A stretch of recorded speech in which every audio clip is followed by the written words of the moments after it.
So welcome to Productivity Hacks for Busy Leaders of Volunteers.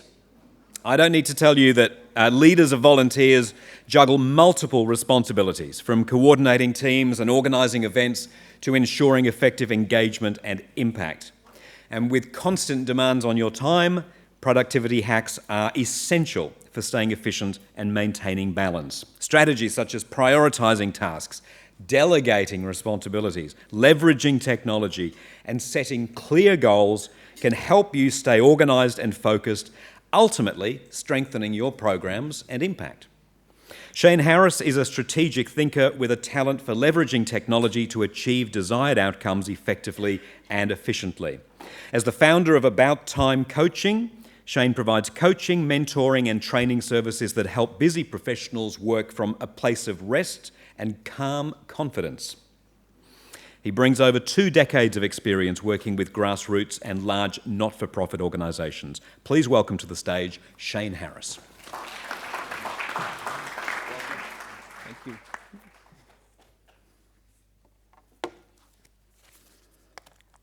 Just allow me to set myself up here. Get the technology working.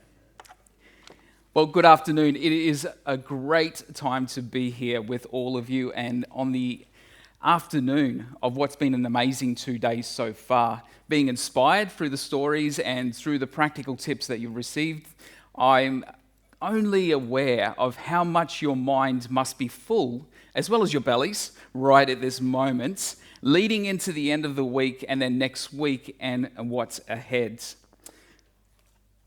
My passion as a work-life coach or a productivity coach is to help busy people.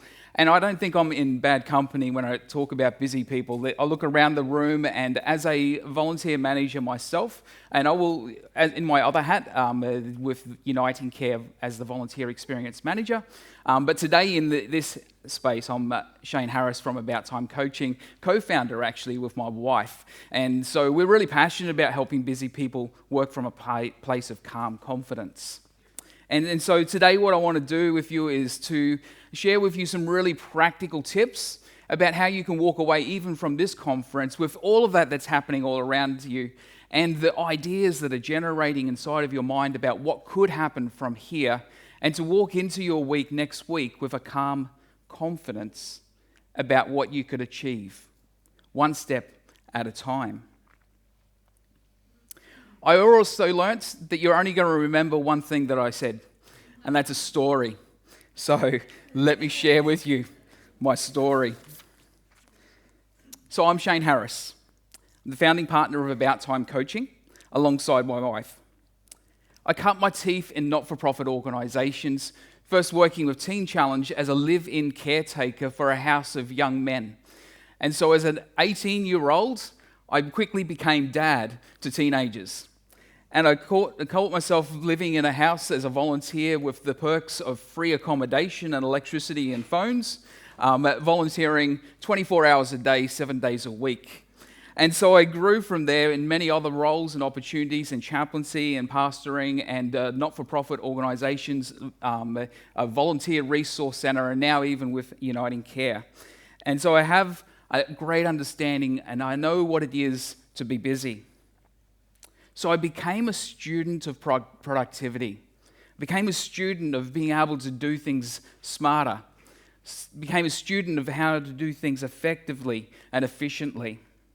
And my interest towards technology did lead me towards technical solutions to those problems that I was facing. I'm a reformed gamer.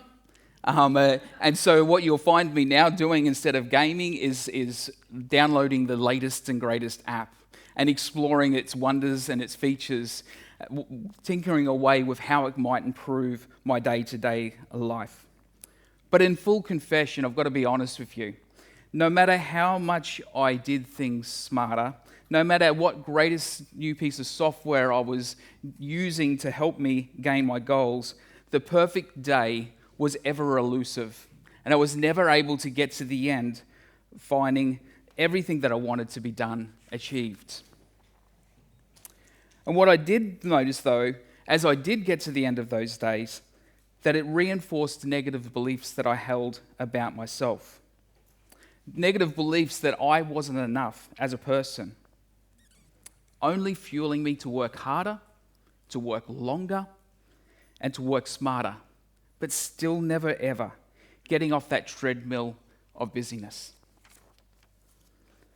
So what do we do in those circumstances? Well, we do what everybody else does, don't we? And we wear our busyness as a badge of honor. How busy are you? Oh, I'm really busy, really busy. Oh, that's great. It's excellent. But this all changed when I understood a really simple truth, which I'm going to share with you today.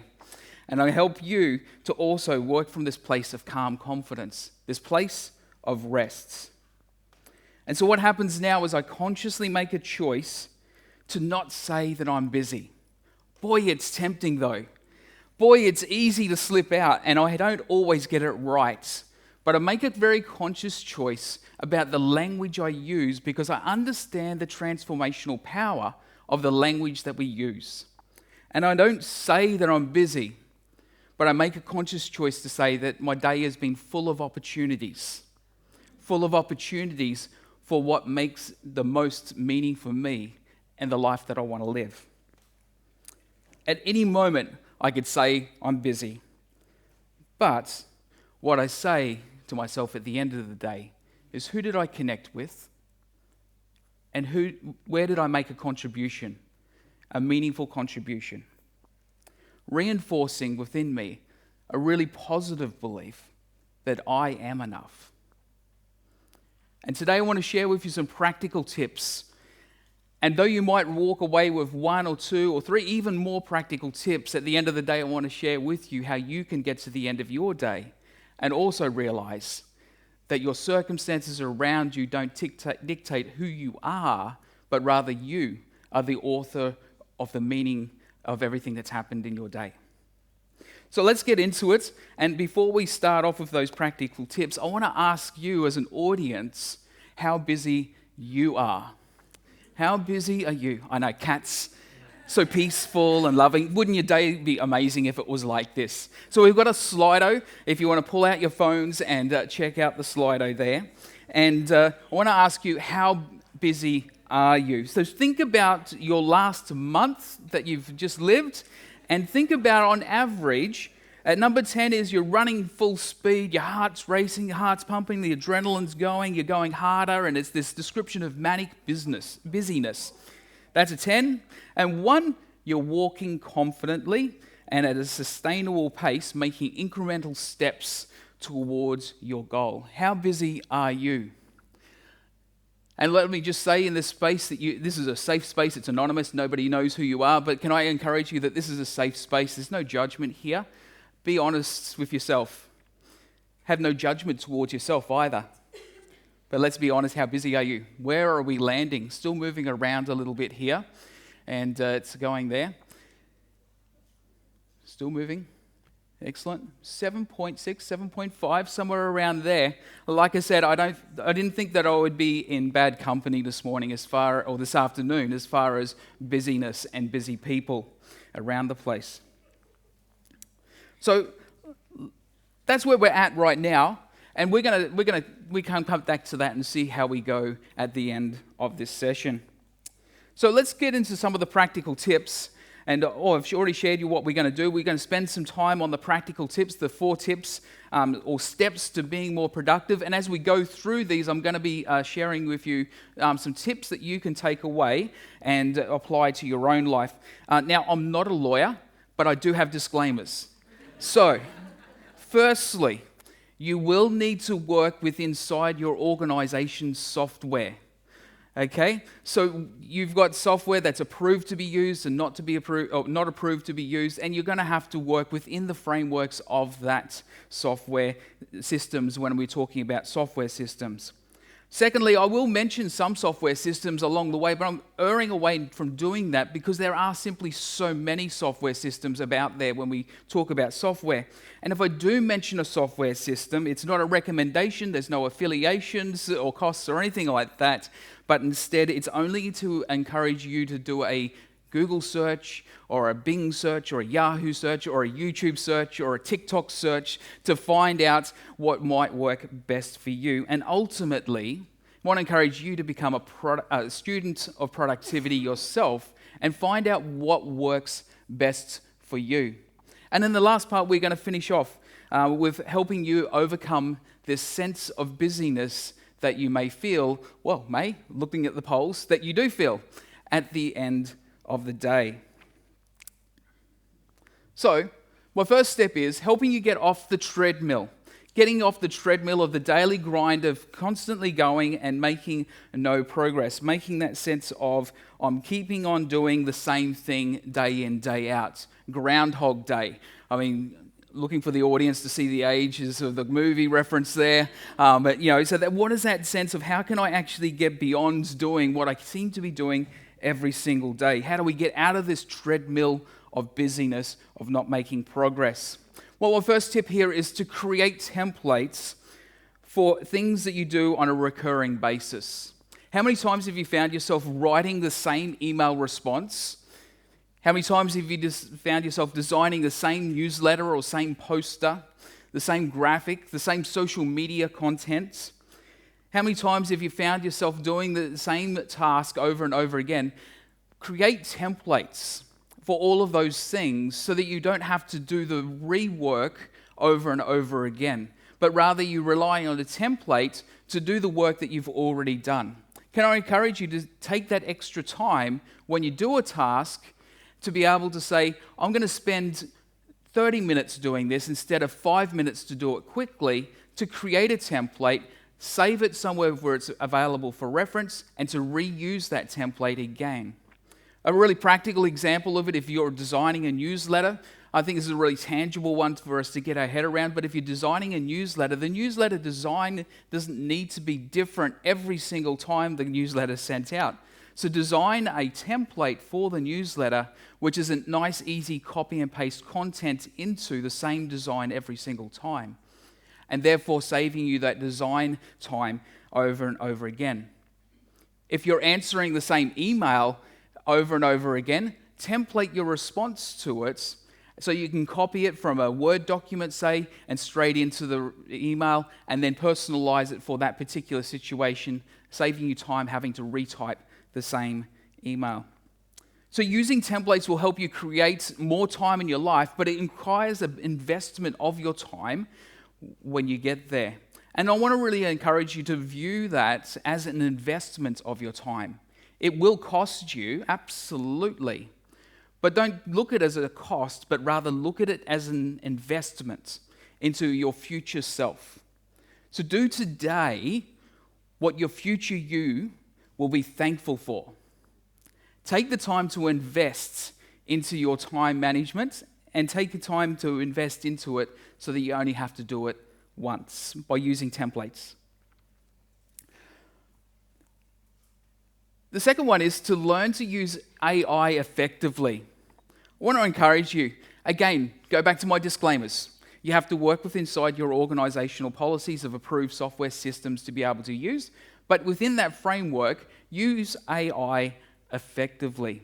Now, anybody can go to AI and just ask a question, get a response, copy and paste, and there's your newsletter content or your social media content or even a social media plan for 6 months. But what using AI effectively involves is learning how to actually prompt your AI, learning how to train your AI so that it gives you the response that you require.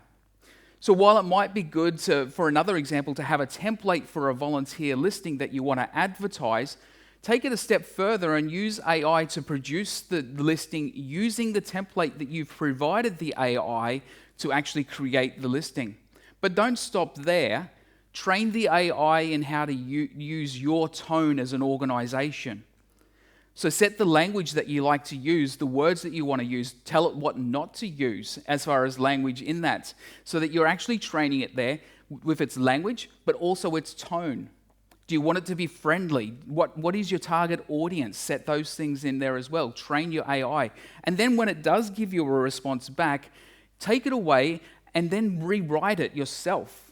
Make it authentic to you then, say, this sounds like me, take it back to the AI and say, hey, this is how I would write it. I want you to write like me in future. So again, it's an investment of time to take a little bit longer to do the task at the start, but what it'll do is it'll pay future dividends because it's an investment of your time now that your future self is going to be thankful for later on. So use AI effectively by learning how to do that, and then go back and use that same conversation or channel for that specific task, and keep it just for volunteer listing generation. Don't mix it up with newsletters. Create another channel and train it for writing newsletters as well.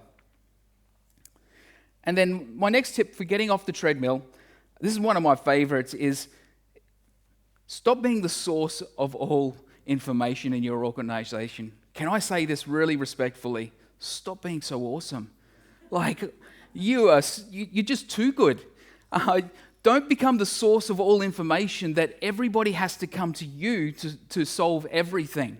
But don't make everybody come to you to know how to do something, but rather, create a knowledge hub of the things that people keep asking you.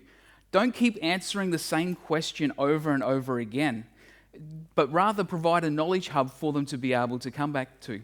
So, create yourself a template for how you might provide that knowledge in a printed format or a video format, and then take the time to invest into creating that content, and then put it in a central location that everybody can find that information so that they can access that. A really cool example of this would be looking like taking the time when a question comes to you and go, that's a great question. Would you mind holding my phone and recording me while I answer your question? And they then record you answering the question for them. You then take that video, upload it to the cloud, create a QR code, and then laminate the QR code to the photocopier so nobody ever asks you how to print from A4 to A3 ever again. So, and then what you do is you train people. Oh, that's a great question. See this code here? Just scan that and it'll tell you everything you need to know.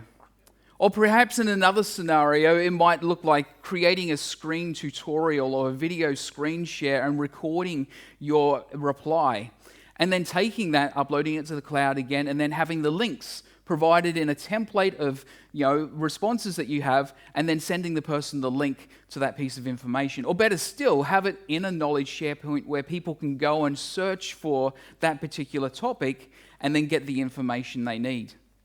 How many of you would get a little bit extra done if you didn't have to answer the same question again and again?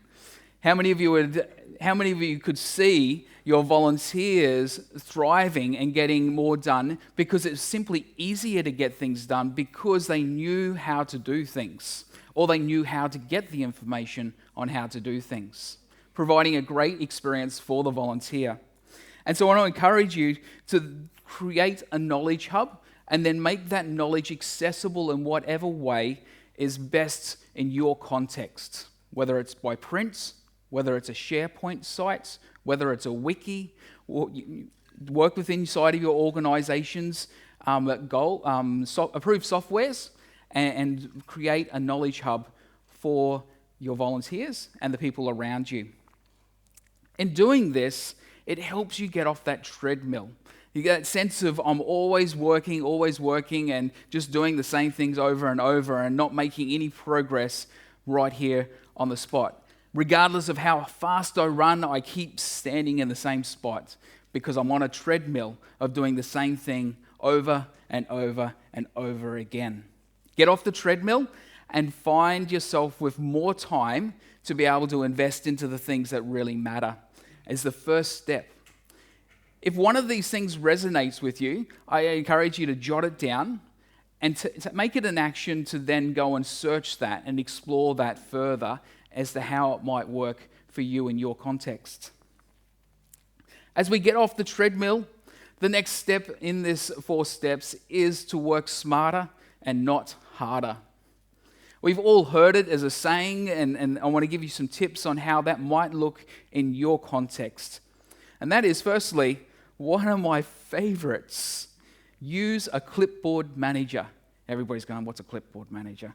I don't know. Well, it's really simple. It's when you do Control-C and you copy something, and then you go to another document or another place and you paste it into that location, Control-V. I'm talking Windows, obviously. If you're a Mac user, please interpret that yourself.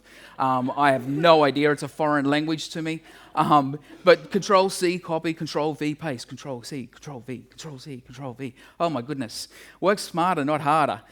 What happens if we just do Control-C, Control-C, Control-C, Control-C, and then Control-V, Control-V, Control-V? That's what a clipboard manager does. It saves all your copies into one location, you go to the other location, and then you do all your pastes over there. So if you're doing that kind of repetitive work, a clipboard manager will really help you in that space.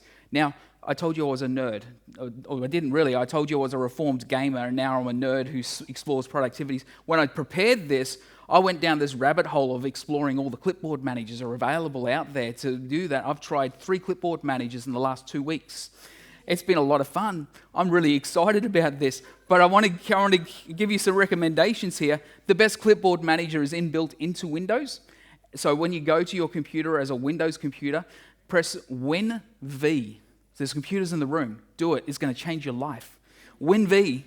Win-V, if you've never done it before, will activate the clipboard manager, and now what happens is every time you copy something, it goes onto a clipboard. I heard it, somewhere there, wasn't it? I told you it'll change your life. It's amazing, isn't it? Win-V, that's it, my job is done. No, so we got more. On a Mac computer, you'll actually find some other clipboard managers as an app, but I couldn't find a native function within the Apple system to do that, to recommend. But use a clipboard manager, and that will save you a lot of time as well.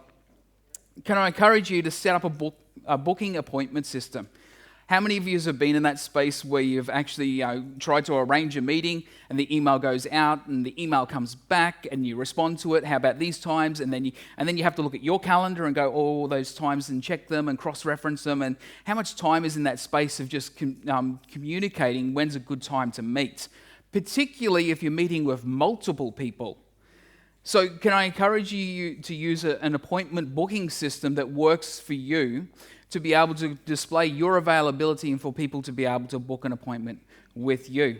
Again, remember the disclaimer, work within your software systems that are approved by your organization, or if you don't have any sets ones, then maybe it's a good conversation to have within your organization. What is the approved softwares to have?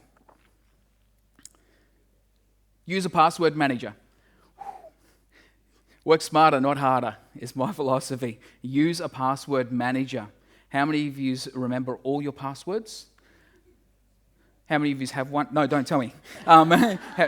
Nobody has one password for everything. No, we don't do that. Using a password manager takes the pain out of having to remember your passwords. Honestly, if you were to add up how much time you spend trying to log into software systems or whatever it is you're trying to log into, I wonder how much that makes up of your week. Especially if you go on holidays. You know what I'm talking about. You come back and it's like, I'm sure that was my password, wasn't it? So use a password manager. Not only does it save you time, but it'll actually strengthen your security as well, because I literally now do not know my passwords. Not even I know them, because my password generator creates complex passwords that are 15 long, and 15 letters long, and all the symbols and everything else like that, and you just use your password manager. One password, it remembers it, autofill, logged in, time saved. So use a password manager to be able to keep your passwords safe and secure, but also not spend that time having to remember, reset password, wait for the email. You know the story. We keep going from there. Encourage you to implement forms to standardize the work coming in.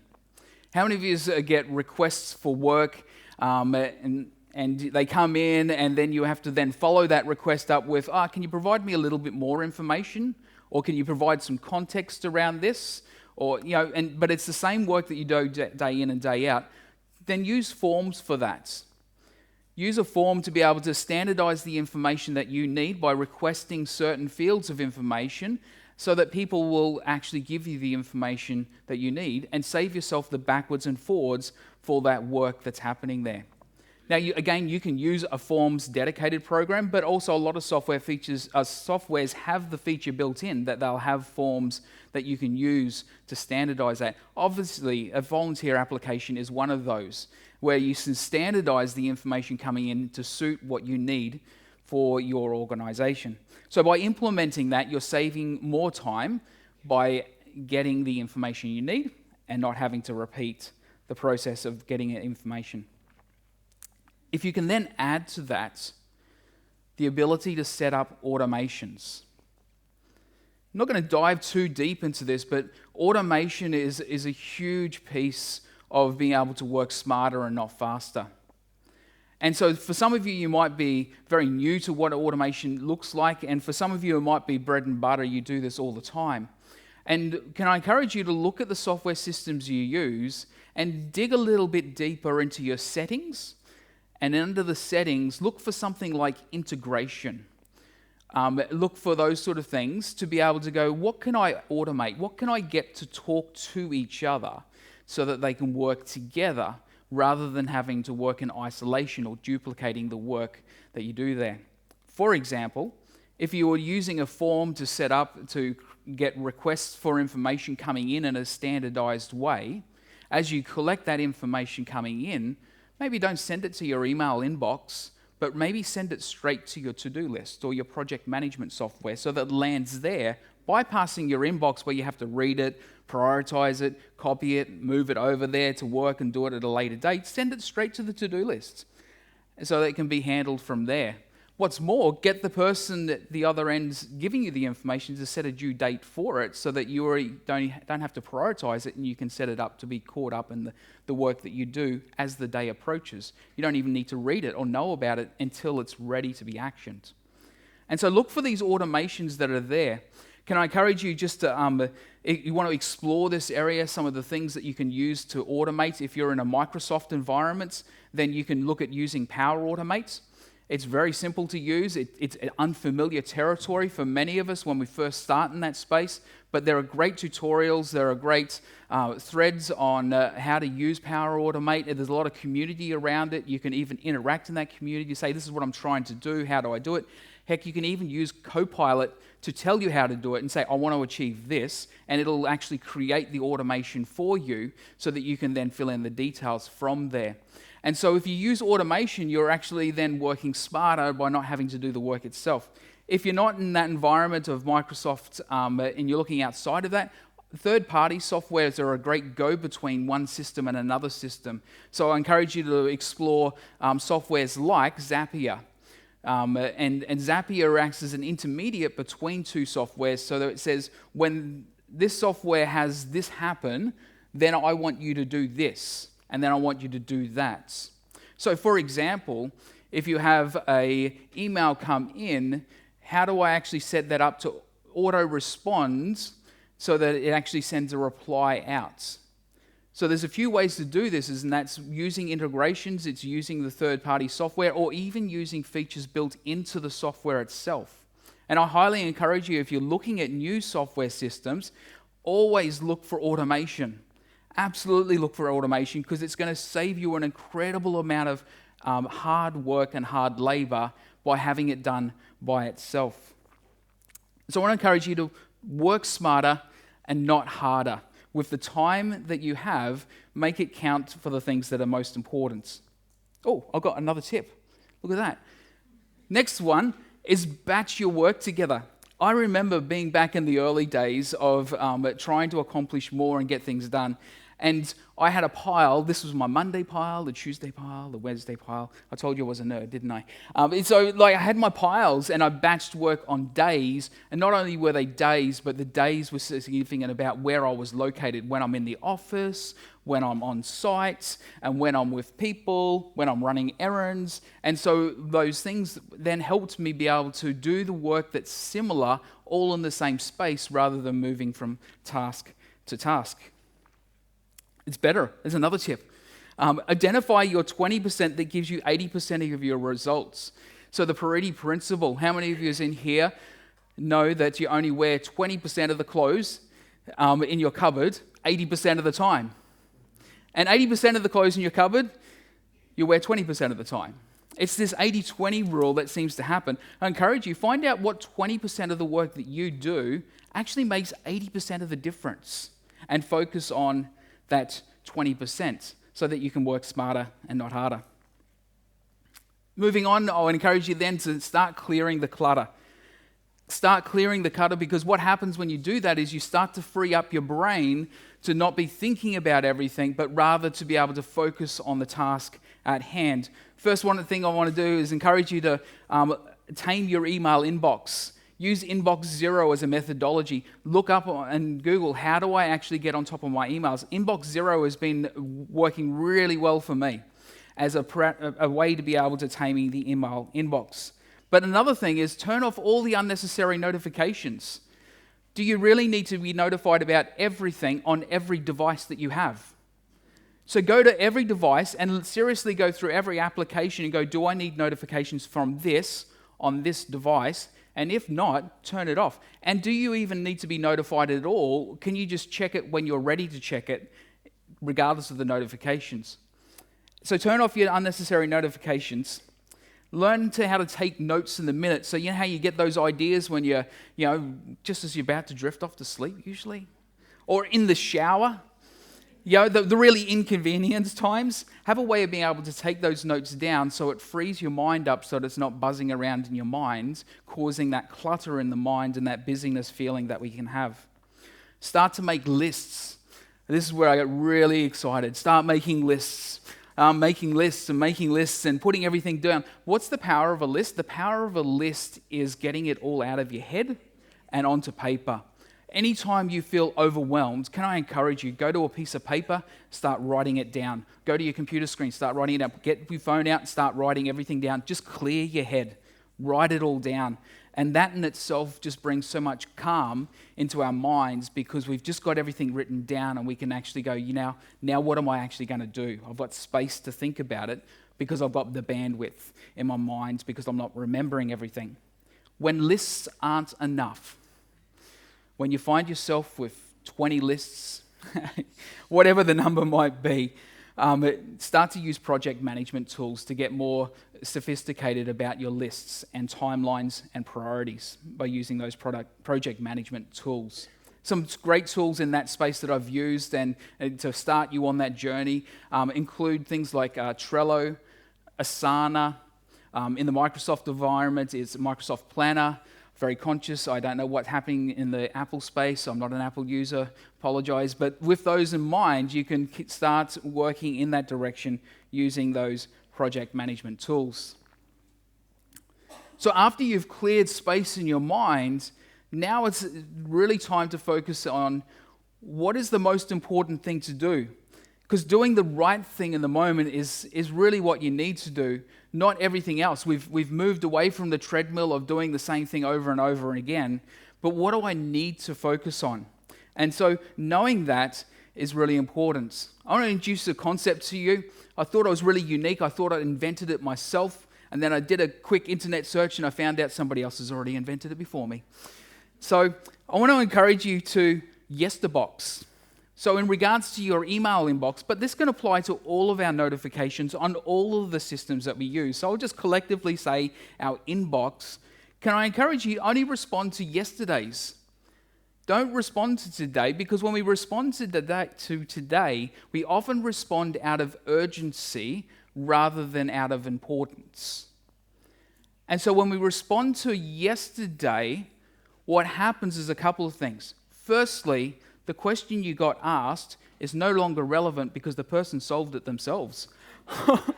Seriously, who would have thought? Like I said, stop being so awesome. Allow people to grow, allow people space to find the answers themselves, and allow yourself space to actually then look at yesterday and then actually go, what's really important and what will I respond to, so that I can attention the important work rather than answer that email. Yes, inbox zero.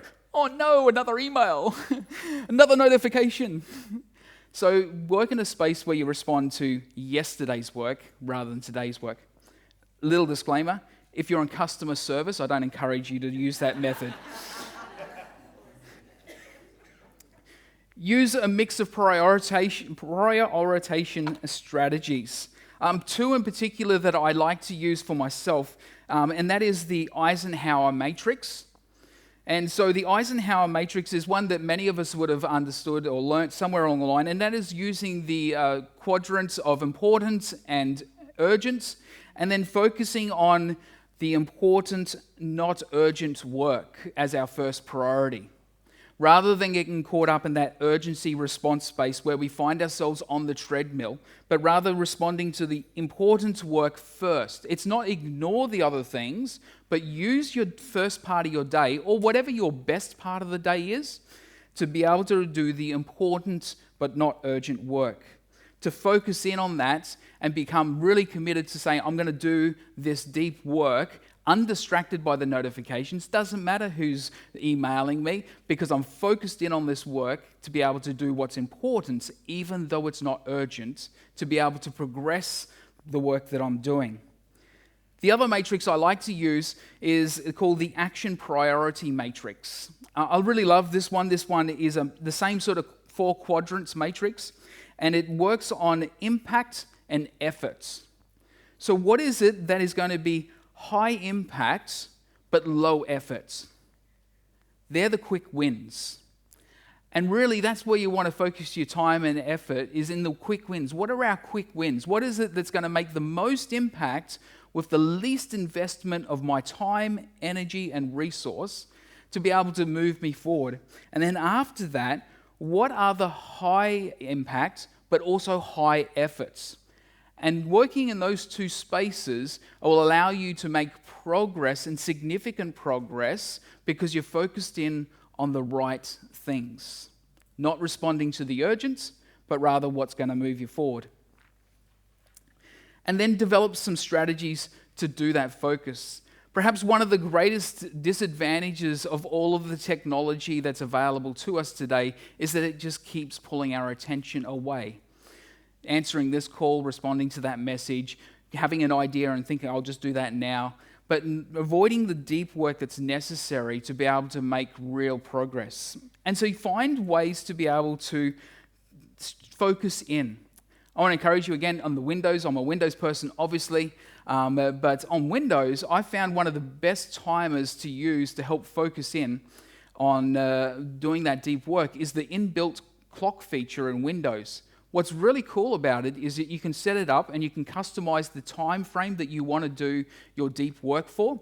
And so if you're using the Pomodoro technique, which is 25 minutes of focus time, 5-minute break, I find this is really, really cool. You set your clock for 25 minutes, and you can even play your Spotify list through it, or have no music, or you can have rain, or in Townsville, we don't want more rain. So I'm from Townsville. And then what's cool about this is that it actually turns off all your notifications. It puts it in do not disturb mode automatically, so I don't get the notifications from everybody about everything while I'm actually in my deep work. And when the focus time runs out, it goes ding, ding, ding, ding, ding, ding.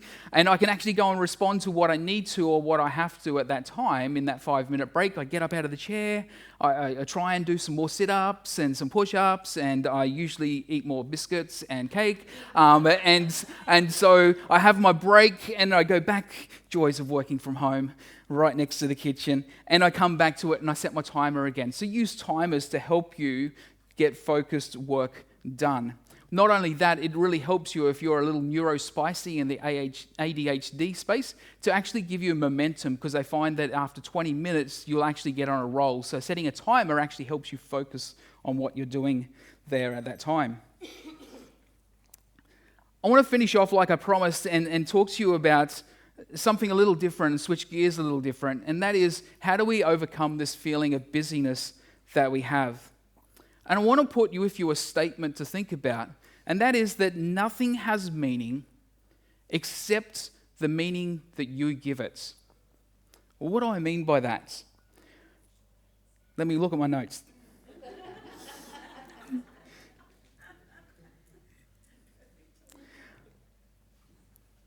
Nothing has meaning except the meaning that we give it. Think of your bank account. Think of your balance. The numbers there are just numbers. But I wonder, I wonder how many emotions it brought up when you actually thought about your bank balance. They're just numbers. The numbers are neutral. The reason we might feel happy or sad in regards to those numbers, though, has got nothing to do with the numbers. The numbers are not out to hurt you or to make your life better or worse. They're just neutral. They're just numbers. But it's rather the meaning that we attach to those numbers, that we give them, that causes pain or joy.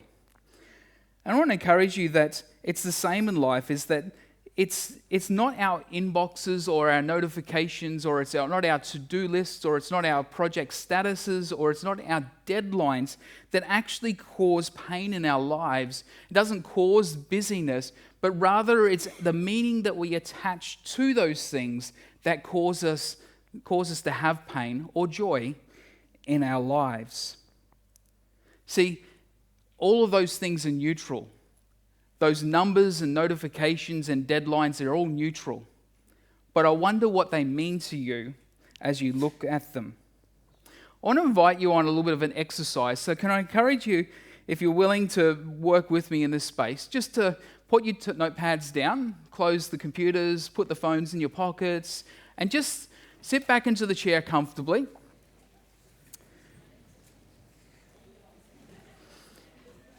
And just where you are there, just in a space that you feel comfortable, if you feel comfortable to close your eyes, I invite you to close your eyes.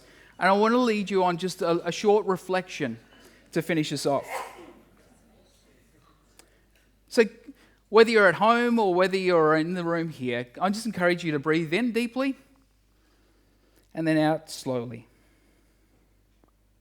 So at the end of the day, I want you to imagine your regular day. At the end of the day, when your inbox is still full, the notifications are unread, the task lists are incomplete, people are still waiting for things that they've asked, deadlines are looming. I wonder, what do you believe about yourself in that moment?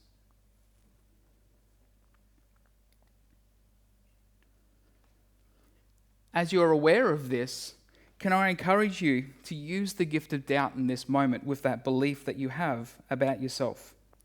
I encourage you, what else might it mean?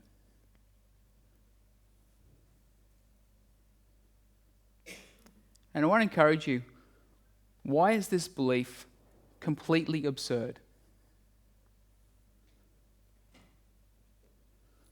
So let's shift perspective, stay in this space though. What would be a more empowering belief about yourself be in these circumstances?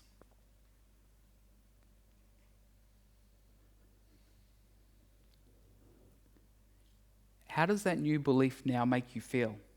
Focus in on how it makes you feel.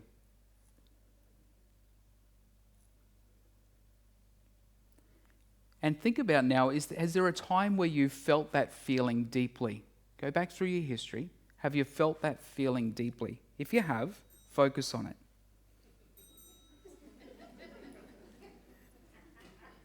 Now, what I want you to do, if you're still there, is just pinch two fingers together like you're holding on to that thought, that feeling. You got it? Was good. Come back and be present again. I want to encourage you that the feeling of busyness has got nothing to do with the circumstances around us. The circumstances around us are all neutral, but rather busyness is a state of mind that we find ourselves in. But the cool thing is that you are in charge of your state of mind. You can change state in a moment, in an instant. Do it again, pinch your fingers together, and go back to that place again. Go back to that moment. Can you feel the calm? Can you feel the confidence? That's where you find your place of rest. Come back again and let's go to Slido. And I wonder, how busy do you feel right now? Let's see.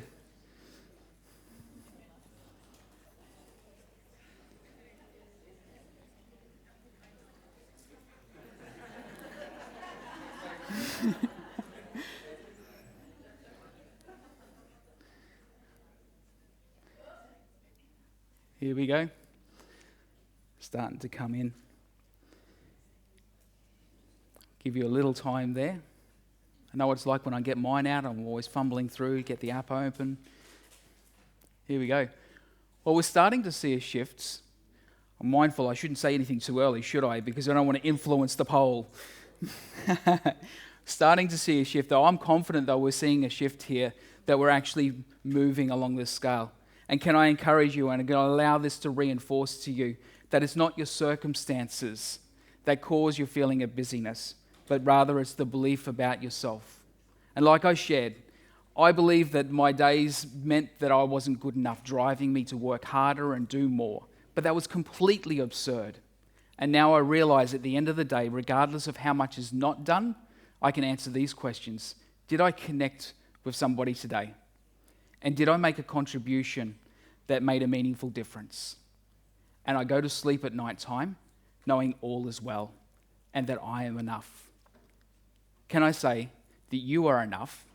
Go into this week with a calm confidence and change the world. Thank you.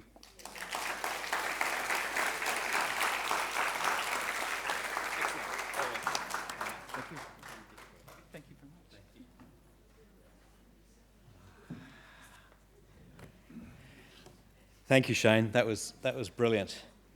My mum lived in France for a while. She said that in France, one egg is un oeuf. Okay. It's getting late. Also, Shane mentioned cake, didn't he? He said biscuits and cake. What is with cake at this conference?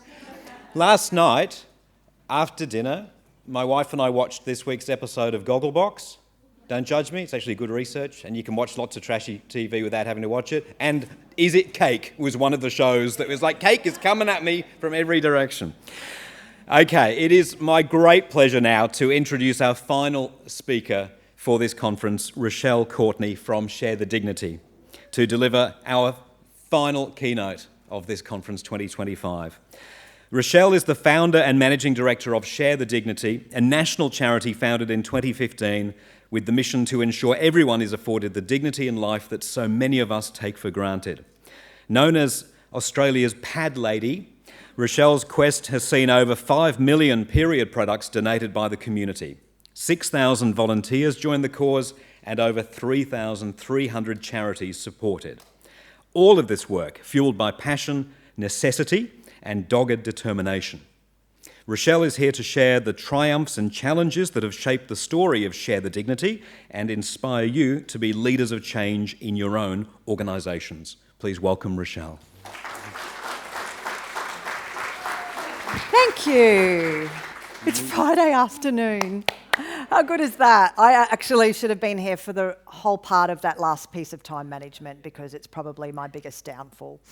I'm Rochelle, otherwise known as the Pad Lady, a title I'm pretty proud of. In actual fact, my husband bought me the number plates for it. So if you see anyone seen the Pad Lady driving around, it's pretty cool. My kids will not drive my car anymore. Not so cool for the 20-year-olds anymore.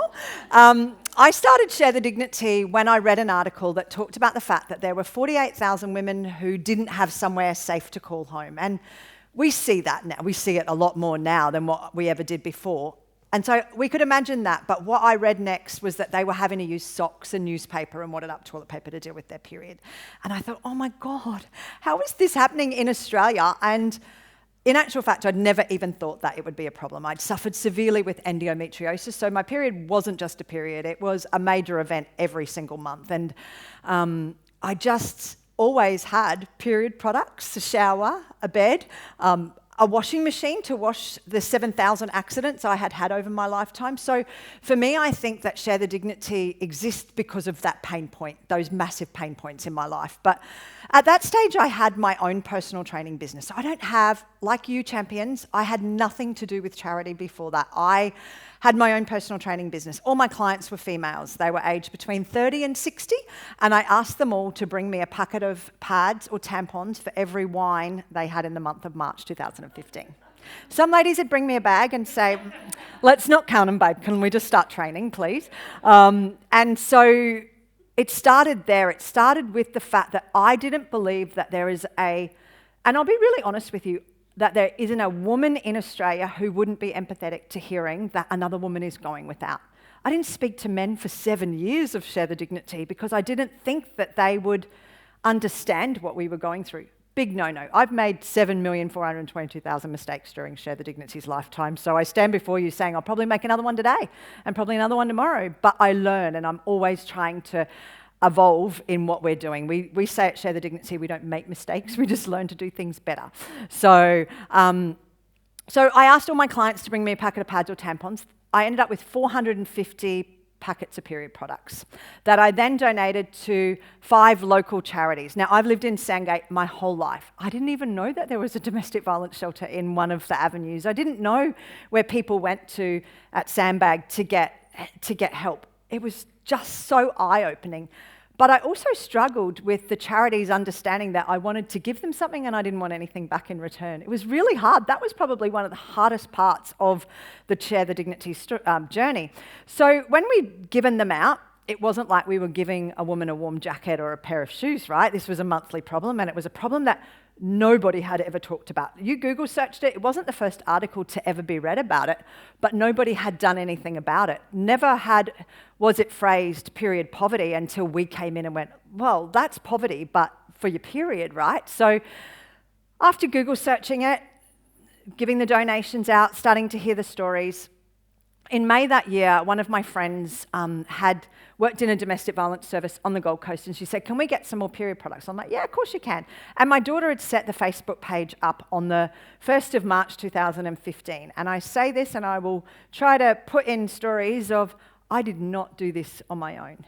If without volunteers, none of this would have happened. And that's right from a 16-year-old daughter setting up a Facebook page to the 6,000 volunteers that we've got around Australia. None of this would happen without every single one of their little or big contribution along the way.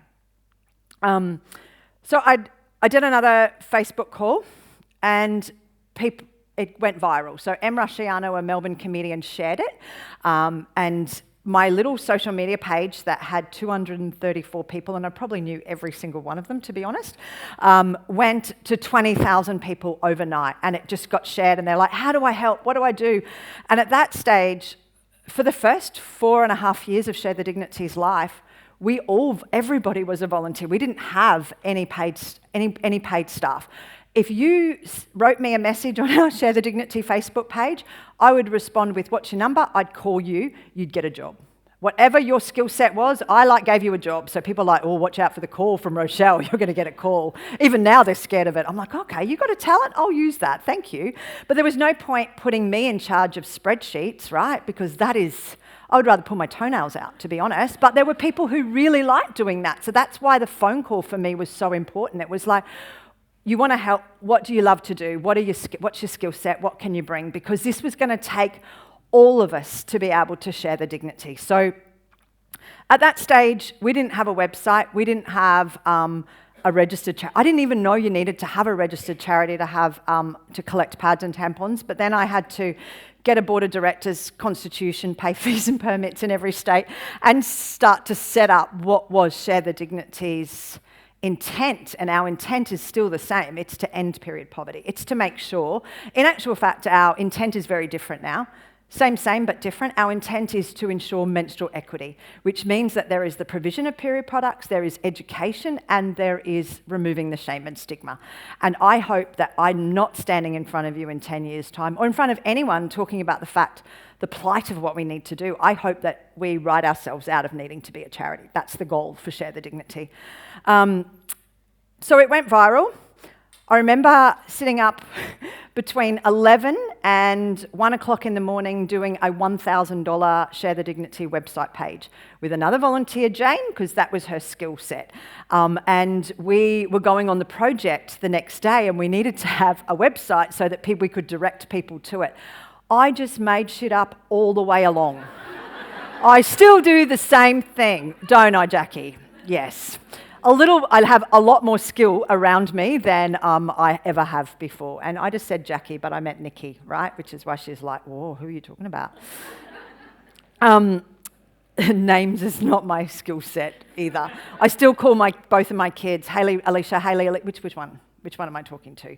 So now when I've got 35 staff, I'm like, hey, babe. I don't have to get any names right anymore. So, but at the beginning, I knew every single volunteer's name. I knew what their kids' names were. I knew what their dogs' names were because they were the most important people in my world. Because without them, I could never have shared the dignity. And I still say the same thing today. So if I go back to the story, so the project did a story. Instantly, Libra said, oh, we'll give you 150,000 packets of period products. We're like, whoa, what are we going to do with them? They went to our backyards. They went to people's sheds on pallets. We had no infrastructure in place. And again, we just made it up as we went along. Now, we've collected 5.3 million packets of period products. We've distributed them to 3,500 charities.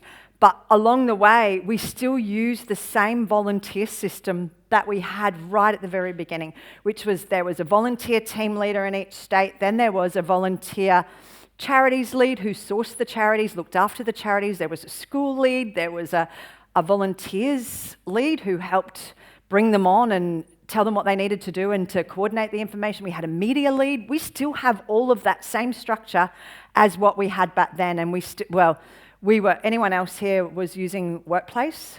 Anyone here? Just one, and we're just about to get kicked out of it. So we were using Facebook back then and had all the pages set up to communicate to each state and to each group, and we had a grants group. We had everybody who helped us be where we are today. So in that first drive in August, we were sitting at around 153,000 period products donated in that very first drive. I was cleaning out my bathroom cupboard on a Sunday afternoon. We probably had about 300 volunteers at that stage. I was cleaning out my bathroom cupboard and I had handbags and I had just too much stuff in my bathroom cupboard. So things like I was a netball coach and I was a trainer, and people had given me powders and soaps and perfumes and things that I just was never going to use. And so I was cleaning them out. I put them into handbags and created It's in the Bag. That happened. I put a picture on our Facebook page, which probably at that stage had about, I think, 38,000 people on that page at that stage. I put a picture and said, hey, how cool would it be if we gave every woman who's, spending Christmas in domestic violence shelter, experiencing homelessness, a handbag filled with all things that we have too much of. Posted it at 5 o'clock in the morning, went and trained my clients, came back at 11 o'clock, and that post had something like 100,000 shares. It went crazy. I had volunteers going, what are you doing? You haven't told any imagine me doing that now. They would literally, I've got still some team leaders who are still around who are probably still in therapy because of that. So literally there was no infrastructure behind it. It was just like, we'll just drop them on our verandas and see how we go. So that very first year we collected 24,000 bags. My house is at Shorncliffe, and in Brisbane we have different houses, and I had 2,000 bags, 2,200 bags at my house.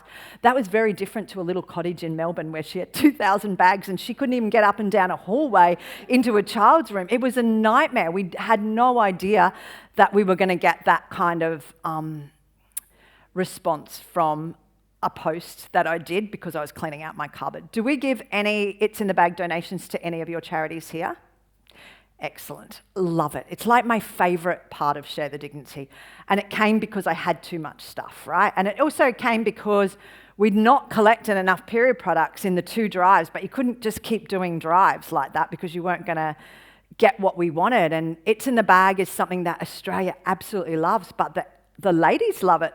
And in actual fact, I'll finish telling this story. So then the next year, we did a picture. My dad was Santa at Myers. And so I asked him to stay in his costume. In November, I asked him to come out of his little Myers air-conditioned and come down to the beachfront at Shorncliffe, gave him some bags, said, can you hold them? It was about 33 degrees, and he was like sweating the Betty. So there's this beautiful picture of my dad with handbags on his arms, and I love that picture because that picture that year took us into a completely different category. We then collected 110,000 bags. We thought we'd collect maybe 30. Actually, we never really thought about it. We were just so busy doing what we needed to do. We had no infrastructure. Most people are like having connuptions right now, right? Imagine the volunteers were like, what are we going to do with that? What happened was that instead of just verandas, we also had Fernwood put their hand up to be a collection point, Terry White chemists, some beauty salons, and I remember Brazilian Beauty at Clayfield.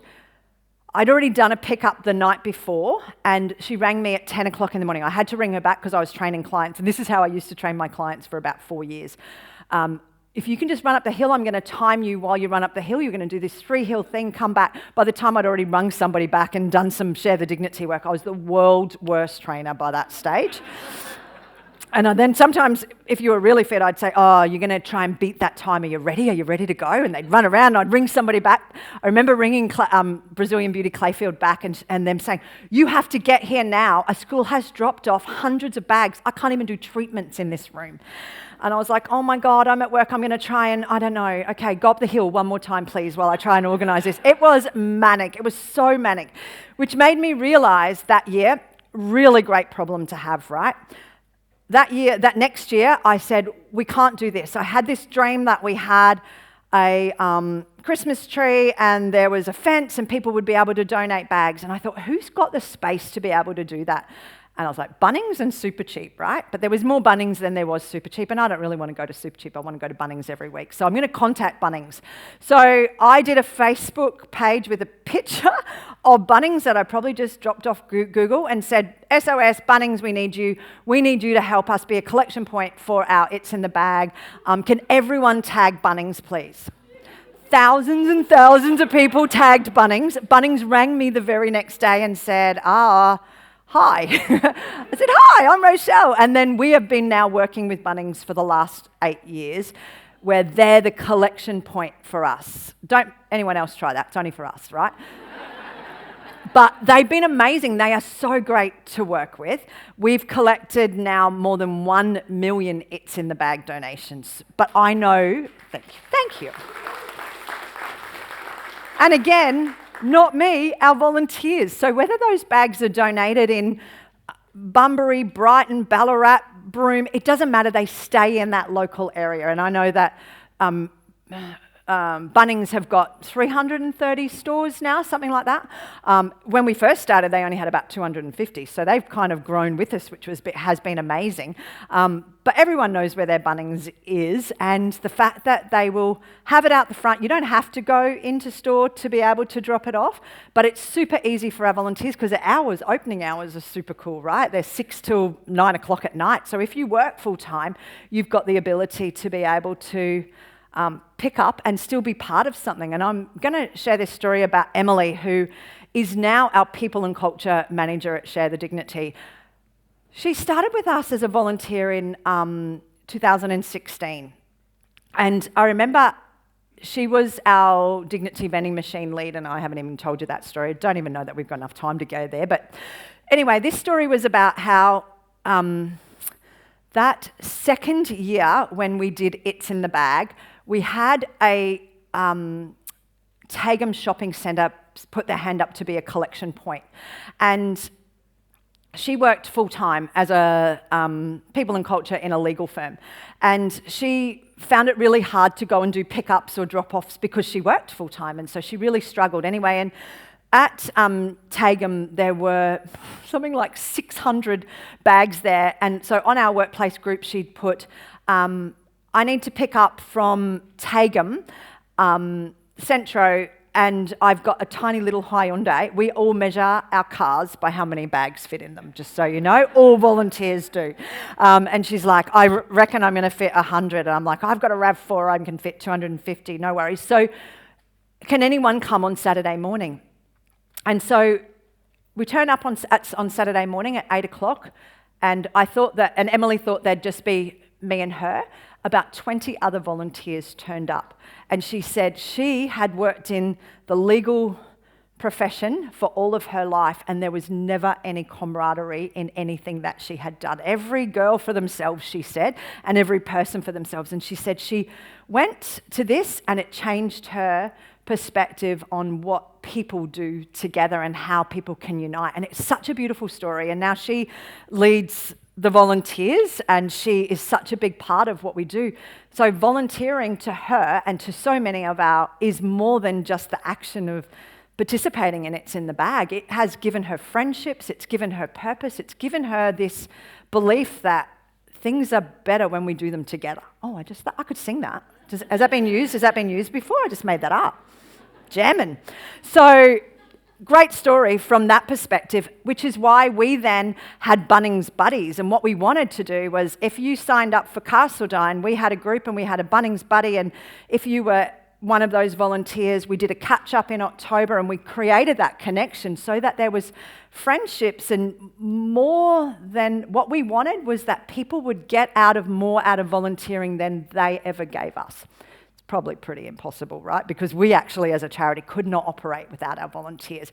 But what we wanted them to do was to create a piece that wasn't just about time, them giving their time. It was more about they would never want to give up that connection or that bit that came to it. And that's one of the really great things that we do at Share the Dignity, I think, and I think most people do that. What we're trying to do is just to find different ways for people to get out of volunteering, giving us more than what we could ever imagine. So we collect those bags, and I think that when we look at all the people that It's in the Bag touches, it touches the person who... Has anyone here ever put together a bag? It feels so... Look, you're a freaking bunch of bloody legends. I don't have to sell anything to you. It feels so good, right? It's a little bit selfish. Like, I freaking love it. I buy stuff all the time and put it in a basket in my laundry cupboard, and then I go at November to put together the bags, and it's like all my criticisms come once. I'm like, oh, I'm going to put that in that bag, and I'm going to put that in that bag, and it just feels so good.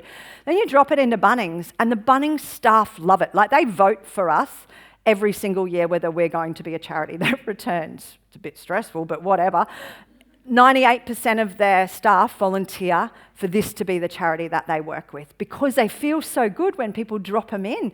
Then our volunteers go in and pick them up, they take them home, they sort them, and they love it. Like, there isn't a dry eye in the room for those 2 weeks because we're reading the notes, we're checking the love that's gone into those bags. Then we get to drop them to the charities who wouldn't otherwise get anything. Before this, I knew that there were lots of presents for kids and things like that, but before that, there wasn't a gift for mum or anyone. So they get to give them out to the woman who gets to get it at the end. So I just think that It's in the Bag touches the hearts of so many people along the way. Last year, we collected 111,000 bags. We also every year have this competition as to who can hit the absolute right number that we're going to collect. I won. What was the point of that? This was between the staff at that point, and I was giving somebody a half a day off if they got the right number. I'm still waiting to have my half a day off, but whatever. And we collected 111,000 bags. But our charities that we work with requested over 204,000 bags last year. Like, before COVID, we used to collect about 146,000, 137, around that kind of, but the charities would only request about 150. So we were never too far off hitting the mark. COVID hit, like you can imagine, and our donations dropped, and the numbers from the charities requesting went up and up and up. So last year, it was really evident that, and I don't know, does anyone see my post from last night on our Share the Dignity page? Anyone? One, yeah, and which is why I was late, because we've had I've done 3 radio interviews, from doing a crybaby with the ugliest picture of me in the history of the world ever. But I think that's the point of Share the Dignity, that we say it as it is and it's raw and it's real. And I think that every time we do a graphic and it's all really pretty, we don't get as much cut through as just doing, this is what it is, this is how I'm feeling. I feel gutted that we don't get to get a bag to every charity. So when a charity does a request, let's say your charity knows that you're going to collect, you're going to see 100 women over that period. If we only collect 60% of what's needed, you're only going to get 60% of bags, right? So that we can make sure that the love is distributed equally. And what does that mean? And we'll tell you the story about a woman, Teresa, calling me in 2020 when we only collected 90,000 bags, and our request, and she every other year had got the right amount of bags, and she's like, oh my God, do you understand that I am going to see 50 women here and you've given me 23 bags? What am I going to do? I can't give anyone anything. And I'm like, I just started crying and I said, I have no idea. I didn't realise that Australian charities relied on us as badly as they did. And I know that I felt that, but I absolutely also know that our volunteers feel it in their heart because they're the people that have the relationship with the charity, whether it be in Broome, Bendigo or Brighton. And so for me as the leader of the charity, I had to be really diplomatic in saying to them, this is not on you, this is on me. This is so many things that are part of that. And the beauty of them hurting like me is that this is the people's charity. For me, this is not my charity, this is our charity. This is how do we make a better, more inclusive life for women and girls in Australia and those who menstruate? How do we make sure that they've got access to period products? How do we make sure that they feel the love of the handbag? Because the handbag's much more than the toothbrush and toothpaste and deodorant and soap in it. It is a hug and a handbag. It's a way of making them feel like they're loved and cared for. And I can probably share about 22 stories, but I'm going to share the young girl, Gabby from WA, who was 19, so she wasn't able to go into homelessness services for the youth, but she couldn't get accommodation in any homelessness service for adults because she didn't have kids and blah, blah, blah. So she was sleeping on the streets of Perth, and she would sleep during the day because it was safer for her and then be awake at night. She ended up getting into a homelessness service over the Christmas period, and in her bag that she got, which was on her bed, and she's like, somebody's left a bag in there, and they're like, no, this is for you, honey, and it's from Share the Dignity. Anyway, in that bag had everything, and she talked about, not having access to period products, but she mostly talked about the chapsticks. So there was a twin pack of chapsticks in her bag, and she talked about the fact that she didn't even realise that her lips were so dry and cracked and sunburnt because she had so many other problems, right? But in there, the fact that she said there was another young girl in that environment with her, and she remembers giving her that chapstick, and that was her changing moment. She said, I can't remember being able to help anybody for such a long period of time because all I've ever had to do was take because I didn't have somewhere to sleep, I didn't have any money, I didn't have a job, I needed help for mental health, my family didn't want me to be around them anymore. And she said it was an absolute turning point for her. In the bag was also a note that was the Winnie the Pooh quote that said, you are braver and stronger than you ever imagined. And she now still sleeps with that note beside her bed because that bag was a game changer for her. So when I'm tired, when I'm cranky and I don't have enough time, whenever you were talking about time, I'm like, oh my God, give me some more time. I think about Gabby, and I think about the girls that don't have access to period products, and I think about the volunteers who are giving everything that they can, and I absolutely know that our volunteers have probably got 2 jobs, 6 children, and they are doing everything and they still put their hand up to volunteer, and that's why for us they are the most important part of Share the Dignity. And then if I look at my time management, Share the Dignity's volunteers are the biggest chunk of what I do because I could probably exist without corporates. I don't want to. I could probably exist without philanthropic money. I don't want to. But I could not exist without them, which is why they're so very vitally important. But I know I'm not telling you anything that you don't already know, right? I know that I can only stand here and tell you and share the Dignity story because they all believed in me. They believed in the purpose and the reason for Share the Dignity. And I know that if I could do things again, I probably would have been able to collect more data on our volunteers and been able to work in better ways to not let them have that disappointment when we don't get enough donations, right? Because I don't want them to feel that pain. I want them to feel the joy of hearing, our podcast and hearing how period products have and connecting their why constantly with the stories of the people that we help and serve. And I know that I'm very mindful that I'm standing between you all and a wine or going home and taking your bra and kicking your shoes off, right? So does anyone have any questions of me? Because otherwise I could keep telling you 1,000 other stories.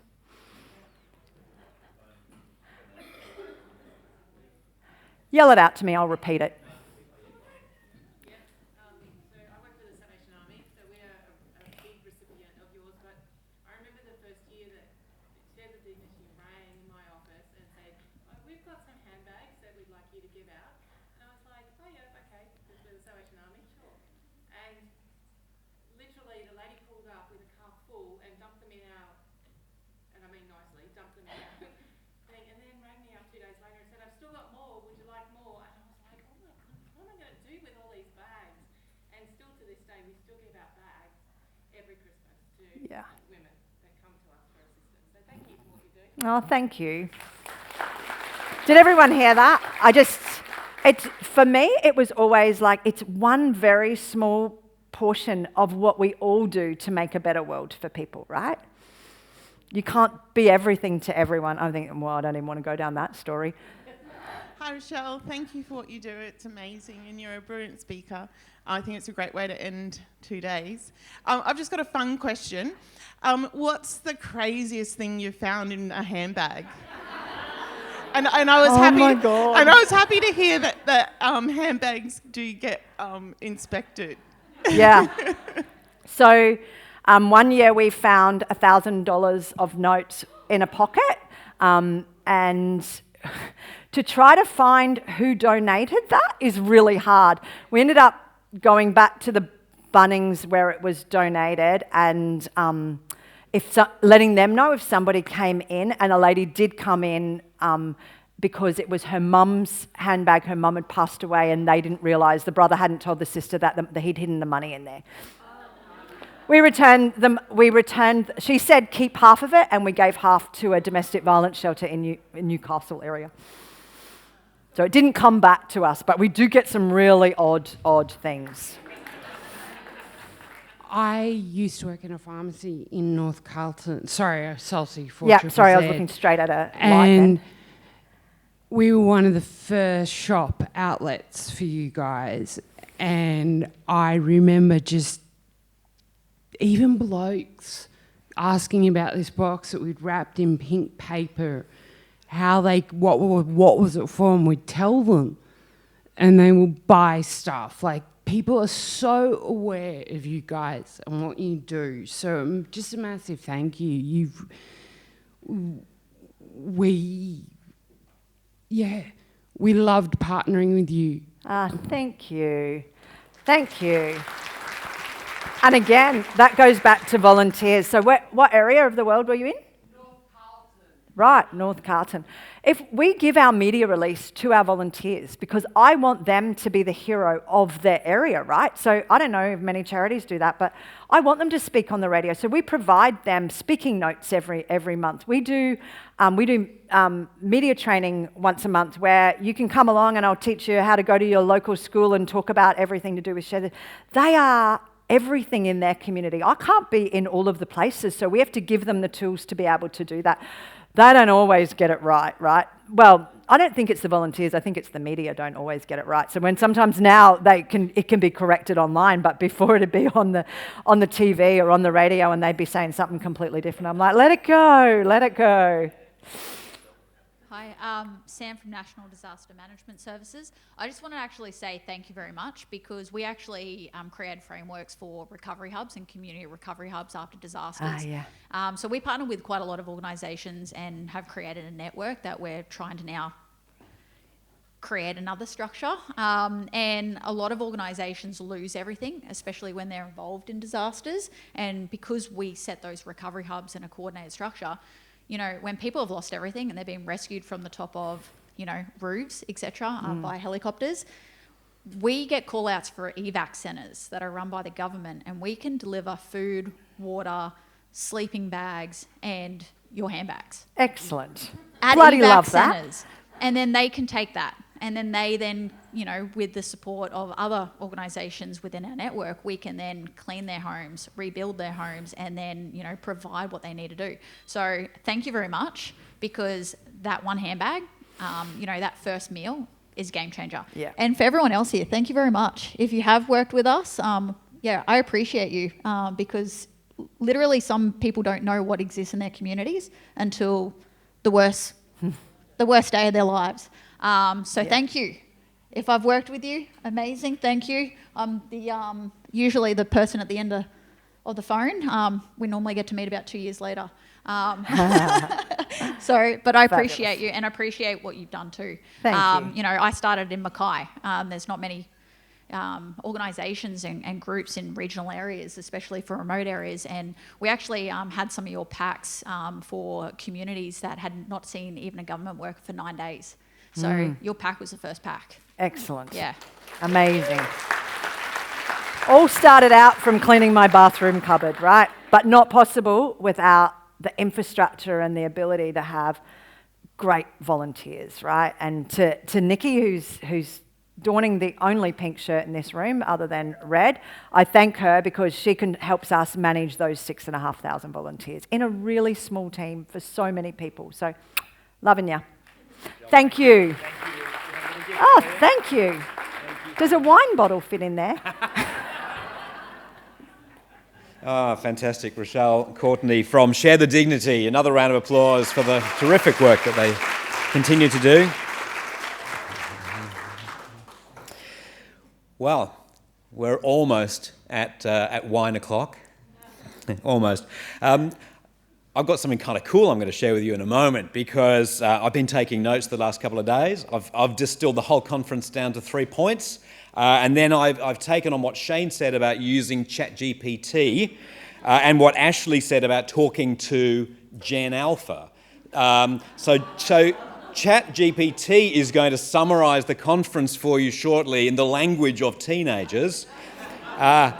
That's what we call forward promotion in radio. But first, to offer her closing remarks from our Conference 2025, Jane Hedger, the CEO of Volunteering Queensland.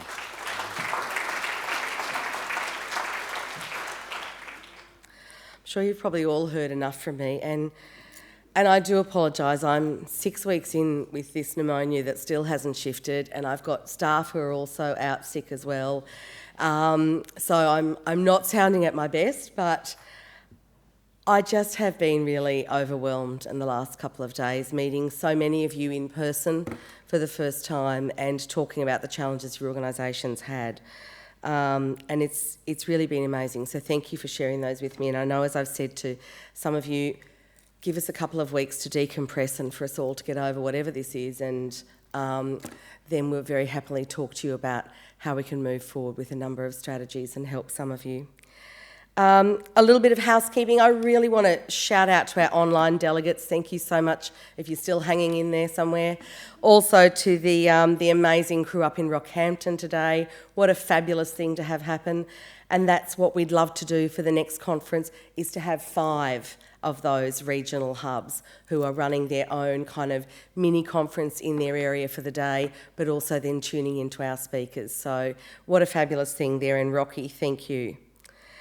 I do want to remind you to, if you can head out and... I apologise for the shameless plug for a terrible corporate, plundering supermarket. But if you can drop into your Woolies and do a period product donation for Share the Dignity, it is such an amazing cause. And Rochelle, you are absolutely the most amazing operator I've met. If there is ever an example that the little things can make a difference and that one person and one idea can actually change the world, Rochelle is living proof. She's just the most amazing person, having watched her over the years, and incredible partnerships. It's such a fabulous thing to do. So if you do, you don't have to go into Woolies, but that's where the bags are. Drop them off at Woolies, and you've got until the end of March. That would be lovely. Also, just a very quick shout out to our wonderful sponsors, and I have to look at my back end of my card again here. Firstly, to our gold sponsor, Rostify, and we were going to show you a video of theirs. Oh no, I can look on the screen, how exciting. We were going to show you a video of theirs, but we're just having some sound problems up there, so we might send that all out to you. Also then to Q-Walk, thank you to my Q-Walk folks, yay! To Vollaby, what the Vollaby guys here, yay! To Analog Digital, yay! And to Eon, yay! Aeon. Amazing. We couldn't do this without the help of some of those sponsors, and also fabulous to have the Blue Card people here as well. So we again are trying to bring you more information and more services that might help you as volunteer managers to do your thing. Very quickly, just want to have a little bit of a chat about VQ. We've talked about the fact that the world is changing rapidly, and I think as we saw in so many of the sessions today and yesterday, volunteering is also changing. And we can see that in our own spaces, but also in the spaces of the people around us, in emergency services, and we see everybody struggling to recruit new volunteers, to retain volunteers. We do need to think differently about how we recruit, how we retain, how we manage volunteers. We've heard over the last couple of days about going out to the places where our future volunteers might be, tailoring our messaging to different volunteering groups, making our volunteering more accessible to more people. The world is changing, and we are changing. And at VQ, we've had an awful lot of change. In fact, my team kind of hide, I think, when I come in the door. It's like, oh, she's got another idea. I think they're not allowing me to go to meetings anymore because I come back with new projects. But we want to support you as VIOs because we know the world's changing for you, and we know that it's difficult, and we know that you have very few resources. And that discussion I had, challenging Mark this morning, we have to stop talking about a volunteer manager as an overhead.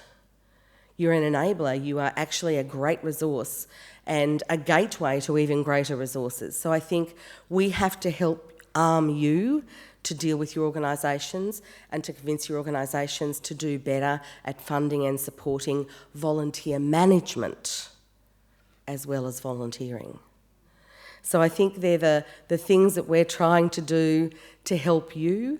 So again, as I've spoken to people the last couple of days, come and talk to us about ideas you might have or problems and challenges you're experiencing. We want to support you to lean in and adapt to those changes. So little plug there for our management. If your organisation's not a member, we'd love to join you up as a member.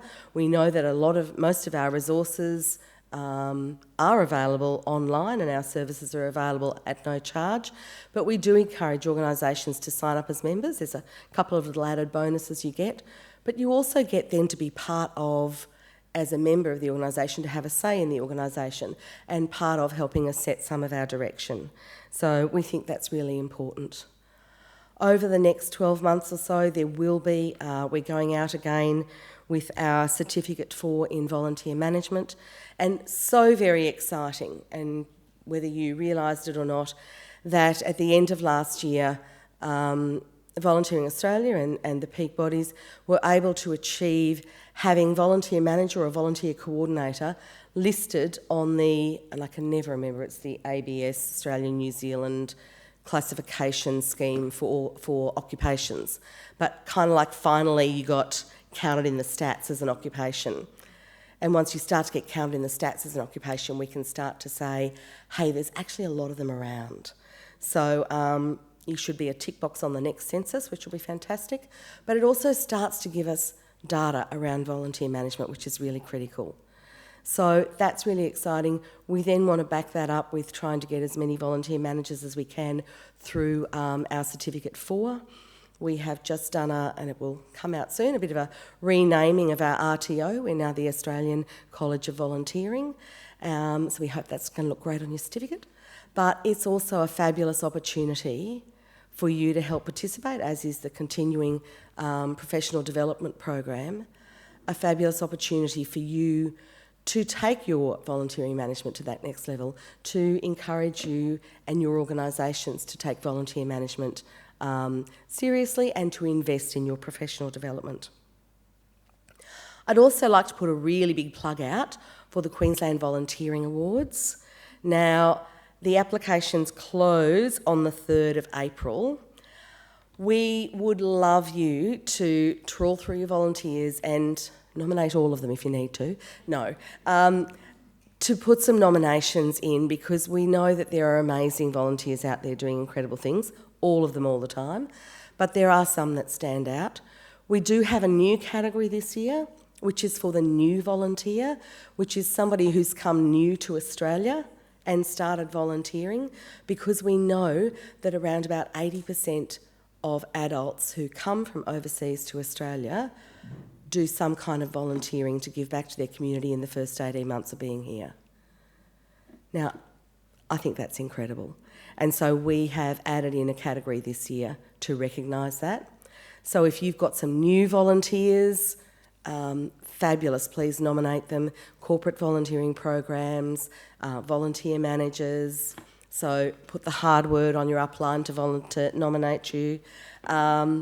We would love to see some fabulous nominations. We've got a lot in there now, but we'd really like to see a heap more nominations pour in by the 3rd, and encourage you really to go out and go back to your organisations, and if everybody could put at least one nomination in before the 3rd of April, we'd be very grateful. Today, incidentally, is Harmony Day, and I want to take a moment to recognise the incredible cultural diversity across our volunteering community. Community giving transcends colour and culture. I say all hearts are red. And speaking of red, I'm looking for all of my... Can I have all of my volunteer, my staff down here, please? All my beautiful people in red.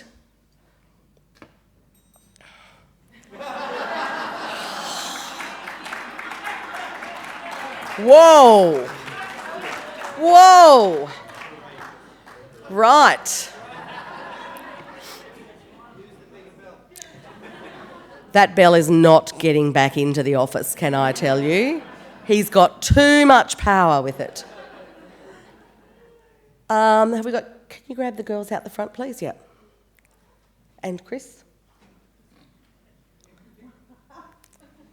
I'd love you along the front here, please. Come on and face the audience.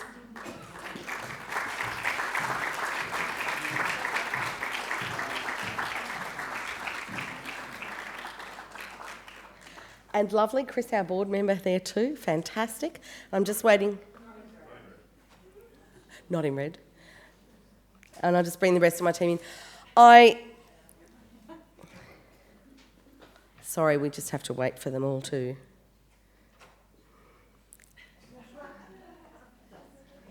That's us, all right. These are the people who have created your experience over the past 2 days. From the lanyard design to the lunchbox contents to our awesome speaking program to the choir last night, wayfinding you in the doors, answering all the questions. They have been absolutely amazing. I hope you have had an amazing time. If you had, it is completely thanks to them. So could I ask you all to stand up and give them a round of applause?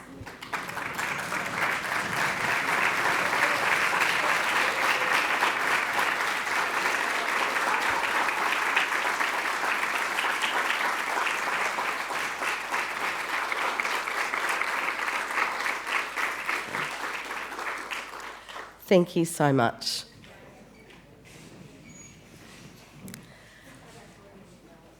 I hope that over the past 2 days we have inspired you and filled your heart to renew your passion for volunteer management. I hope that we have sparked your interest about strategies and ideas that you might want to pursue more of.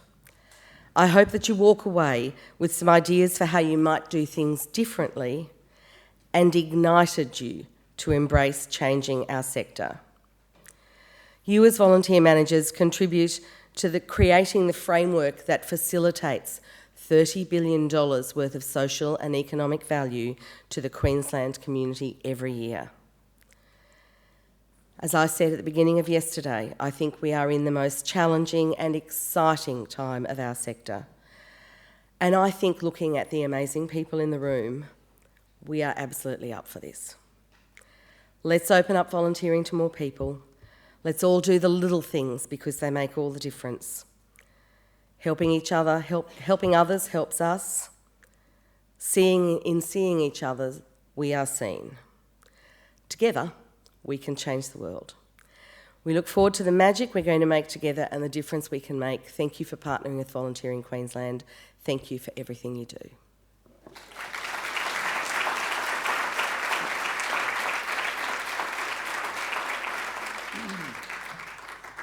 Jane, thank you. I also wanted to thank you for attending, whether here in Brisbane or online, and thank you to all the speakers, many of whom are still here today, or were here yesterday and speaking today, and thank you to Volunteering Queensland for putting on the event.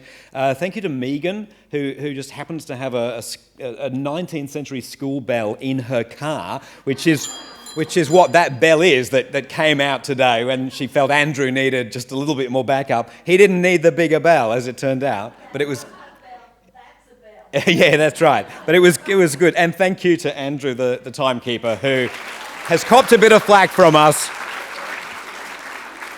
He's copped a bit of flack, but, we're very thankful for the job that you've done, Andrew, truly. Recordings... Until now. Recordings of all the sessions are going to be available, and so you'll be sent links to be able to access all of the recordings.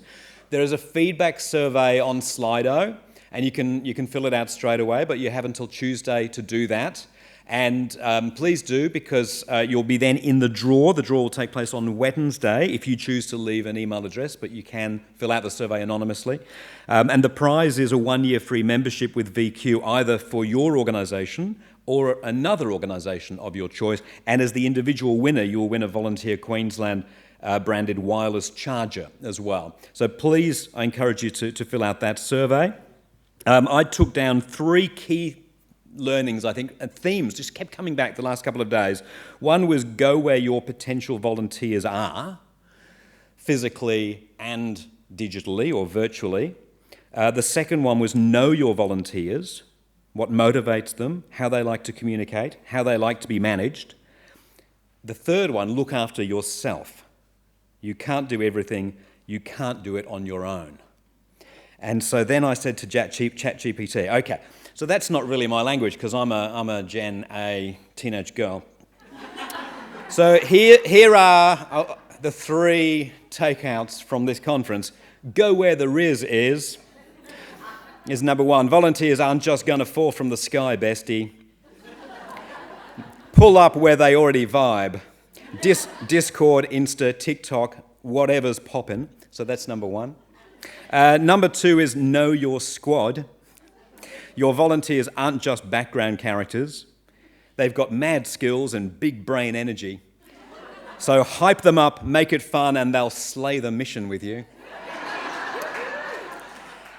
And number 3 is slay, but don't self-slay. You can't solo this, Queen. Burnout isn't a flex. Delegate, take breaks, and let your people cook. You're that girl, but even icons need a rest. So...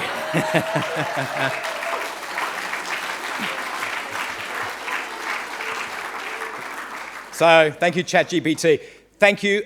One final request from me. As you leave, would you all stand and just wave to the people watching right around Queensland, right around the world, especially in Rockhampton. Thanks for being at the Volunteering Queensland Conference 2025. Travel safely.